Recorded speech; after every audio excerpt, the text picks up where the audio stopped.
Interest on drawing. Case 2. When drawings are made at the end of every month.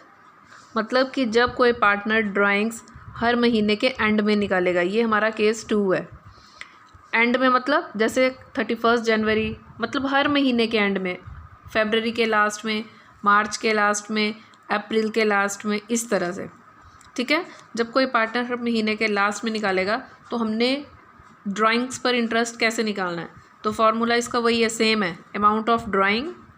Amount of drawing मतलब कितना पैसा उसने निकाला, multiply rate of interest, कितना हमारा इंटरेस्ट है, इंटरेस्ट का रेट कितना है, और मल्टीप्लाई जो अभी हम यहाँ कैलकुलेट करेंगे। तो इसका फॉर्मूला ये सेम रहेगा हर केस में। क्या फॉर्मूला है? Time left after first drawing, time left after first drawing plus time left after last drawing divided by 2। इसको इलेबोरेट कर रही हूँ, इसको समझा रही हूँ मैं। Time left after first drawing मतलब उसने जो सबसे पहले पैसा निकाला उसके बाद कितना टाइम बचा। सबसे पहले जो पैसा निकाला, सबसे पहले उसने पैसा निकाला 31 जनवरी। ठीक है, तो ये बोल रहा है at the end of every month.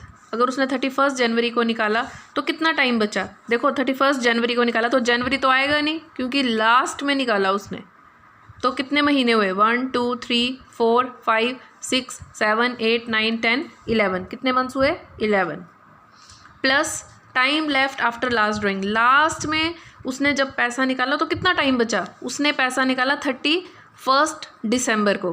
क्यों? क्योंकि हमारा केस है at the end of every month. उसने पैसा निकाला 31 दिसंबर को। तो अगर 31 दिसंबर को निकाल रहा है तो कोई भी मंथ नहीं बचा। 0 divided by 2, it means 11 plus 0 यानी कि 11/2। जब आप 11 को 2 से डिवाइड करोगे तो ये आएगा 5.5 मंथ्स। Is this clear? 5.5, वही 5.5 मैंने यहाँ लिखा है। 5.5 डिवाइडेड बाय 12। इसका मतलब amount of drawing multiply rate of interest, जो रेट होगा, मल्टीप्लाई ये सारा हमने कैलकुलेट किया। ये this is our case 2। Now case 3, when drawings, जब वो ड्राइंग्स हर महीने के मिडल में निकाल रहा है। मिडल मतलब 15 जनवरी, 15 फरवरी, 15 मार्च, ऐसे हर महीने के मिडल में, 15 दिसंबर। ठीक है, this is case 3, middle of every month. अब मिडल ऑफ एवरी मंथ है तो इसका कैसे निकालोगे आप? इसका मतलब उसने सबसे पहले 15 जनवरी को पैसा निकाला। 15 जनवरी को निकाला तो कितने महीने बचे? यहाँ पे आपके उसने 15 जनवरी को निकाला तो आधा महीना है। 1 मंथ है, 1 मंथ का आप हाफ करोगे। 1 का हाफ होता है बेटा आपका 0.5। तो ये यहाँ पे हो गया आपका 0.5। ठीक है, क्योंकि ये आधा महीना है।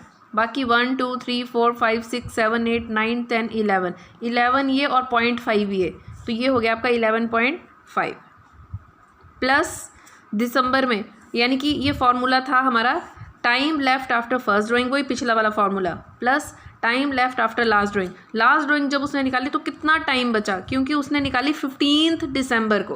तो अब कितना टाइम बचा? पूरा मंथ नहीं है आपके पास, हाफ मंथ है।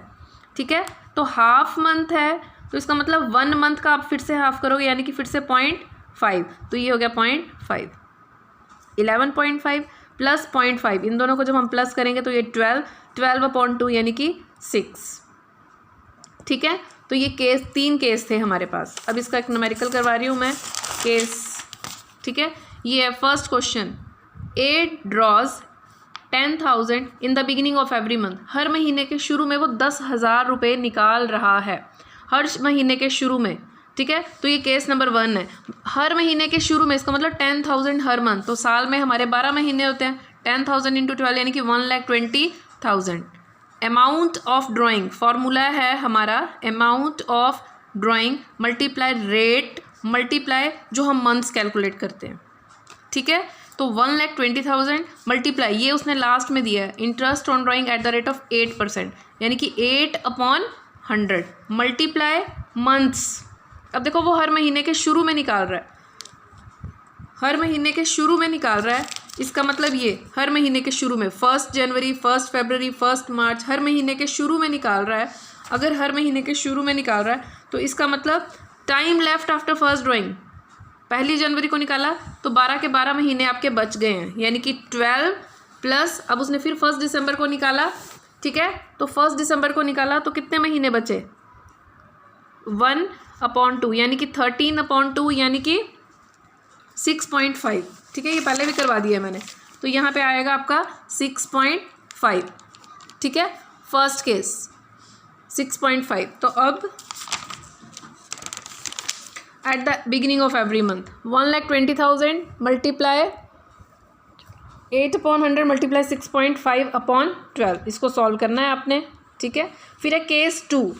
केस 2 है आपका बेटा 10,000 at the end of every month. फिर से अब देखो 10,000 एवरी मंथ है तो हमें 12 से इसको डिवाइड करना पड़ेगा। 10,000 एवरी मंथ है तो हमें इसको 12 से डिवाइड करना पड़ेगा।